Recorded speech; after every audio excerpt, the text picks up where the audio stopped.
বিশ্ব বাংলায় আমন্ত্রণ, কাজী সাইদ আছি আপনাদের সঙ্গে। শুরুতেই সংবাদ শিরোনাম। ইতালিতে নাগরিকত্ব অর্জনের শর্ত সহজ করার পথ বন্ধ হলো। গণভোটে অংশ নিল মাত্র 30% মানুষ। ঝুঁকিমুক্ত জর্জ মেলানি। হজ পালন শেষে দেশে ফিরতে শুরু করেছেন বাংলাদেশি হাজিরা। ভিসার মেয়াদ শেষ হওয়ার আগেই হজযাত্রীদের সৌদি ছাড়ার নির্দেশ। এবং প্রেমের ফাঁদে ফেলে বিয়ে, কৌশলে কোটি টাকার কাবিন, পরে মামলা করে টাকা হাতিয়ে নেয়ার অভিযোগ ভুক্তভোগী প্রবাসীর।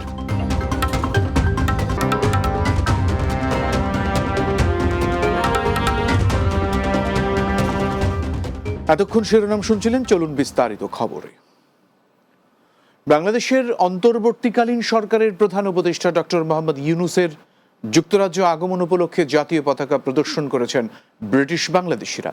মঙ্গলবার স্থানীয় সময় সন্ধ্যায় পূর্ব লন্ডনের বাংলাদেশে অধ্যুষিত হোয়াইট চ্যাপেলের আলতাব আলী পার্কে জড়ো হয়ে এই প্রদর্শনী করেন তারা। এতে অংশগ্রহণ করেন দেশটিতে বসবাসরত কয়েক হাজার বাংলাদেশি।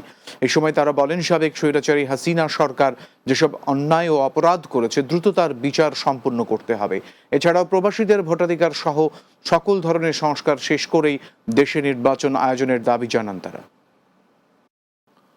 ইতালিতে নাগরিকত্ব অর্জনের শর্ত সহজ করা এবং বিদেশি কর্মী নিয়োগে উদারনীতি গ্রহণে সরকারকে বাধ্য করতে গণভোটের আয়োজন করা হলেও আসেননি আশানুরূপ ভোটার।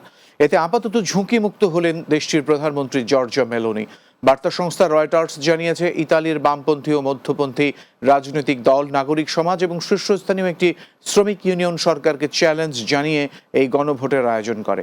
রোববার শুরু হয়ে সোমবার পর্যন্ত চলে ভোট, কিন্তু 5,10,00,000 ভোটারের দেশটিতে গণভোটে অংশ নিয়েছে মাত্র 30% ভোটার। এদিকে ইতালির আইন অনুযায়ী গণভোটকে সফল করতে হলে দেশটির মোট ভোটারের অন্তত 50% ভোট প্রয়োজন হবে। ফলে আগে থেকেই শঙ্কা ছিল প্রয়োজনীয় সংখ্যক ভোটারকে ভোট কেন্দ্রে আনতে ব্যর্থ হতে পারেন আয়োজকেরা। 2025 সালের পবিত্র হজ পালন শেষে দেশে ফিরতে শুরু করেছেন বাংলাদেশি হাজিরা। বুধবার ধর্ম বিষয়ক মন্ত্রণালয়ের সর্বশেষ তথ্য অনুযায়ী মোট 4,408 জন হজযাত্রী বাংলাদেশে ফিরে এসেছেন। এর মধ্যে সরকারি ব্যবস্থাপনায় এসেছেন 419 জন এবং বেসরকারি ব্যবস্থাপনায় ফিরেছেন 3,989 জন হাজি। এখন পর্যন্ত হাজিদের 11টি ফিরতি ফ্লাইট পরিচালিত হয়েছে। এর মধ্যে বিমান বাংলাদেশ এয়ারলাইন্স 1টি, সৌদি এয়ারলাইন্স 4টি এবং ফ্লাইনাস এয়ারলাইন্স 6টি ফ্লাইট পরিচালনা করেছে। এর আগে মঙ্গলবার বেলা 11টার দিকে হজ যাত্রীদের প্রথম ফিরতি ফ্লাইট হযরত শাহজালাল আন্তর্জাতিক বিমানবন্দরে পৌঁছায়। সৌদি এয়ারলাইন্সের ওই ফ্লাইটটিতে ফেরেন 369 জন হাজি। হজযাত্রীদের ভিসার মেয়াদ শেষ হওয়ার আগেই সৌদি আরব ছাড়ার নির্দেশ দিয়েছে দেশটির হজ ও উমরাহ মন্ত্রণালয়। এক্ষেত্রে ভিসার শর্ত লঙ্ঘন করলে আইনি ব্যবস্থা ও ভবিষ্যতে ভ্রমণ বিধিনিষেধ আরোপ করা হতে পারে বলেও হুঁশিয়ারি দেওয়া হয়েছে। এক বিবৃতিতে মন্ত্রণালয়টি জানিয়েছে, নির্ধারিত সময়ে সৌদি আরব ত্যাগ করা আইনি বাধ্যবাধকতার পাশাপাশি সৌদি বিধিনিষেধ এবং বার্ষিক হজ মৌসুমের প্রতি শ্রদ্ধা প্রদর্শনের প্রতীক। হজের উদ্দেশ্যে জারি করা ভিসা যথাযথভাবে ব্যবহার করতে হবে। এই ভিসা ব্যবহার করে অন্য কোনো কর্মকাণ্ডে জড়ানো যাবে না। সময় মতো দেশ ত্যাগ না করলে আইনি জটিলতা বা ভবিষ্যতে হজ ও উমরা ভিসা পেতে সমস্যা হতে পারে। এদিকে সৌদি পাসপোর্ট অধিদপ্তর জানিয়েছে, সকল আন্তর্জাতিক বিমানবন্দর, স্থল ও সমুদ্র বন্দরগুলোতে আধুনিক প্রযুক্তি ও নিরাপত্তা কর্মী মোতায়েন করা হয়েছে, যাতে হজযাত্রীদের সুশৃঙ্খলভাবে বিদায় নিশ্চিত করা যায়। প্রথমে প্রেম, এরপর বিয়ে। বিয়ের সময় কাবিনে কৌশলে মোটা অঙ্কের টাকা বসিয়ে নেন তিনি, আর পরে বিয়ের কয়েক মাস যেতে না যেতেই নানা অজুহাতে দিচ্ছেন ডিভোর্স। আবার কাবিনের অর্থের জন্যও করছেন প্রাক্তন স্বামীর বিরুদ্ধে মামলা। আর এভাবেই একে একে 5টি বিয়ে করে অর্থ হাতিয়ে নেয়ার অভিযোগ উঠেছে বরিশালের এক নারীর বিরুদ্ধে। তার প্রতারণায় নিঃস্ব হয়েছেন একাধিক প্রবাসী। ভোলা প্রতিনিধি মোহাম্মদ মামুনের তথ্যচিত্র জানাচ্ছেন সর্দার রাজীব। ভোলা সদর উপজেলার উত্তরে দিঘলদি ইউনিয়নের আবুল কাশেম জীবিকার তাগিদে থাকেন সৌদি আরব। 2019 সালে বিয়ে করেন বরিশালের মোলাদি উপজেলার ঘাচুয়া ইউনিয়নের মেয়ে রেশমা বেগমকে। তবে বিয়ের পর থেকেই তার স্বপ্ন যেন পরিণত হয় দুঃস্বপ্নে। প্রবাসী আবুল কাশেমের সম্পত্তির জন্য তার ষাটোর্ধ্ব মাকে নির্যাতন শুরু করেন স্ত্রী রেশমা। একটা সময় বাধ্য হয়েই রেশমাকে ডিভোর্স দেন তিনি, কিন্তু এর আগেই প্রতারণা করে তার থেকে হাতিয়ে নিয়েছেন প্রায় 2 কোটি টাকা। আরও টাকার জন্য রেশমা দিয়েছেন একাধিক মামলা। ওনারা আমার 2 কোটি টাকার উপরে ক্ষতিগ্রস্ত হয়েছে, আমি বিভিন্নভাবে আমাকে হয়রানি করছে। এখন উনি আমাকে ওনার 6 নম্বর স্বামীর সাথে ওনার কি হয়েছে জানি না, এখন আবার উনি আমার সাথে আমার সংসার করতে চায়, অথচ আমি তাকে ডিভোর্স দিয়ে দিচ্ছি 2 বছর আগে, 2.5 বছর হয়ে গেছে। আমি একটা ন্যায় বিচার আশা করছি, উনি একটা প্রতারক।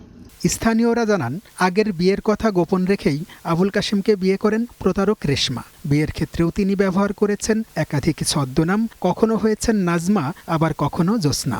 আমার ছেলের বউ যে আমার গায়েও যে ঝাড়ু দিয়ে যে বাড়ি দিছে, আমার এক মেয়ে জিগার নাতিন আছে, সে আমার ধরছে ইয়া মামির ঠেলে লইয়া গেছে। আমার ছেলের বউ বড় অত্যন্ত যন্ত্রণা করছে। হ্যাঁ, কিছুক্ষণ কিছু হইলেই মনে করেন বাসা হালকা পাতলা কিছু হইলে আমার মারতে দলিল দাও, টাকা দাও, দলিল দাও, টাকা দাও, এত কিছু হইতে মনে করেন আমার মার গায়ে হাত দিছে, বাবার গায়ে হাত দিছে। এ বিষয়ে অভিযুক্ত রেশমা বেগমের বক্তব্য, এই সম্পর্কে আমি আর কোনো কথা বলতে চাচ্ছি না। এগুলো পাস্ট, এইগুলো নিয়ে কেন আপনারা এখনো কথা বলতে চাচ্ছেন আমি বুঝতে পারতেছি না। তবে এলাকাবাসীর মতে প্রতারণাই তার মূল পেশা। নামা কইরা ও যে একটা অ্যামাউন্ট করে, ওই অ্যামাউন্টটা লাস্টে জোরপূর্বকভাবে ওর কাছ থেকে আদায় করে। প্রবাসীদেরকে টার্গেট করে, ফেমের ফাঁদে ফেলে বিয়ে করে। এই রেশমার দ্বারা আবুল কাশেমই না, অসংখ্য প্রবাসীরা এই রেশমার দ্বারা প্রতারিত হয়েছেন। এদিকে প্রবাসী আবুল কাশেমের বিরুদ্ধে রেশমার করা মামলার সত্যতা পায়নি পিবিআই। পুলিশও বলছে, প্রতারণার অভিযোগ পেলে নেওয়া হবে আইনগত ব্যবস্থা। এই মামলা তো আমরা তদন্ত রিপোর্ট দিয়ে দিয়েছি, ওই সময় ঘটনা প্রমাণিত হয় না আর কি। প্রবাসীদের হয়রানি হয়ে থাকে, আমাদের কাছে অবশ্যই প্রতিকার চাইতে পারে, আইনি প্রতিকার। আমরা আমাদের পুলিশের যে আইন আনুক যে ব্যবস্থা, আমরা সেটা নিই। অন্যদিকে আইনের সঠিক প্রয়োগ না হওয়ায় দিন দিন এই ধরনের প্রতারণা বাড়ছে বলে মনে করেন সুশীল সমাজের প্রতিনিধিরা। প্রতারক তো প্রতারকই, সে নারী হোক কিংবা পুরুষ হোক। এ ধরনের প্রতারকদেরকে দমন করার জন্য ভিকটিমের উচিত আইনের আশ্রয় নেওয়া। আইনের মাধ্যমে প্রতারকদের যদি শাস্তির আওতায় আনা যায়, তাহলে সমাজ থেকে এ ধরনের ফাঁদ পাতার মতো অপরাধ অনেকটাই কমে যাবে। প্রবাসীর সাথে প্রেমের ফাঁদে ফেলে একাধিক বিবাহ করেছে, একাধিক বিবাহর তথ্য প্রমাণ পাওয়া যাচ্ছে। যদি এরকম কোনো নারী এরকম করে থাকে, তাহলে সেই নারীর বিরুদ্ধে অবশ্যই যারা ভিকটিম, যে প্রবাসী ভিকটিম, সে মামলা করতে পারবে। দেশে প্রবাসীদের নিরাপত্তায় কার্যকর ব্যবস্থা গ্রহণের আহ্বান জানিয়েছেন রেমিটেন্স যোদ্ধারা। Sardar Rajib, Bangla TV, news desk. বিশ্ব বাংলা বিরতি নিচ্ছে, এরপর আরো থাকবে। অসুস্থ প্রবাসী বশির উদ্দিনকে বিমান টিকিট দিয়েছে মালদ্বীপের বাংলাদেশ হাই কমিশন। খুশি স্বজন ও রেমিটেন্স যোদ্ধারা।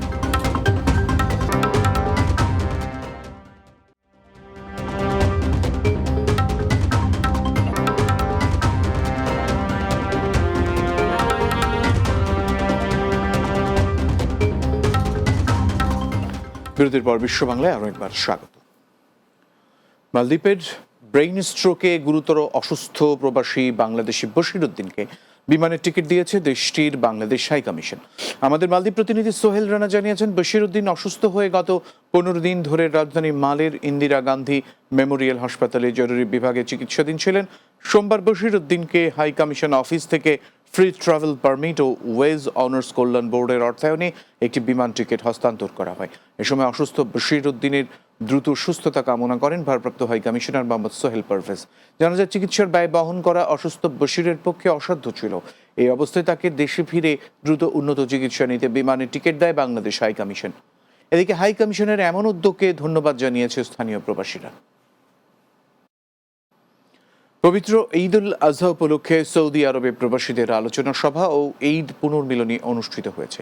রিয়াদ প্রতিনিধি এ কে আজাদ লিটন জানিয়েছেন, জমিয়াতুল আহলে হাদিস নাসিম শাখার উদ্যোগে রাজধানীর রিয়াদের একটি হলে এই আয়োজন করা হয়। সংগঠনটির নাসিম শাখার সভাপতি শোয়েব শরাফতের সভাপতিত্বে অনুষ্ঠান পরিচালনা করেন শেখ আব্দুল ওয়াস। এতে অতিথি ছিলেন শেখ বায়েজিদ, শেখ আজমল, শেখ বোরহান ও শেখ মোকাম্মেল সহ অনেকে। এ সময় ইসলামিক সঙ্গীত, বিবাহিত অবিবাহিতদের প্রীতি ফুটবল ম্যাচ, হাঁড়ি ভাঙা ও বাস্কেটবল সহ বিভিন্ন খেলার আয়োজন করা হয়। পরে বিজয়ীদের মাঝে পুরস্কার তুলে দেন শোয়েব শরাফত সহ অতিথিরা।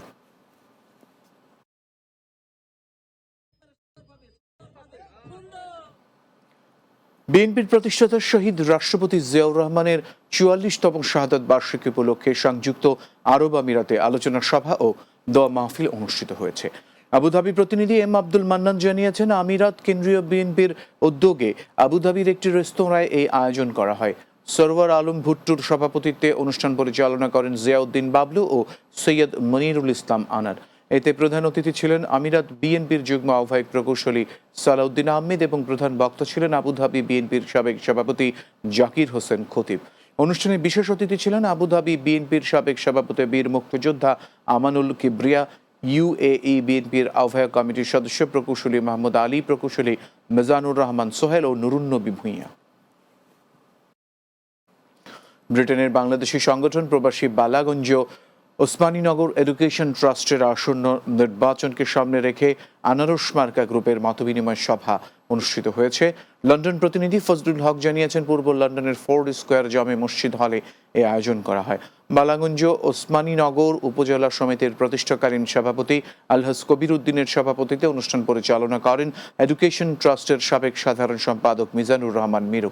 এতে বক্তব্য রাখেন বালাগঞ্জ ওসমানীনগর উপজেলা সমিতির সাবেক সভাপতি MA গফুর, অধ্যাপক মাসুদ আহমেদ, নুরুল হক, নূর আলী, নেসার আলী শামসুর, শফিউল্লাহ মুসলিম, রশিদ আহমদ, হারুনুর রশিদ চৌধুরী, খলিল আহমদ শাহ মুনিম, মাওলানা গোলাম কিবরিয়া, হারুনুর রশিদ, MA কুদ্দুস ও আজাদুর রহমান আজাদ সহ অনেকে।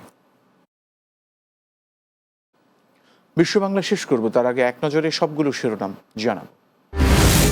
ইতালিতে নাগরিকত্ব অর্জনের শর্ত সহজ করার পথ বন্ধ হলো।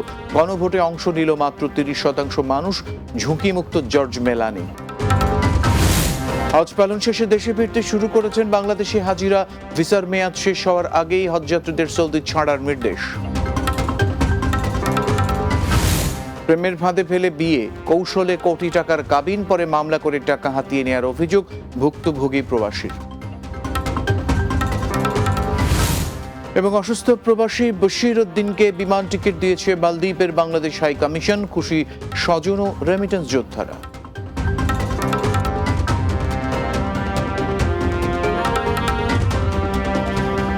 এই ছিল বিশ্ব বাংলায়। ধন্যবাদ এতক্ষণ সঙ্গে থাকার জন্য।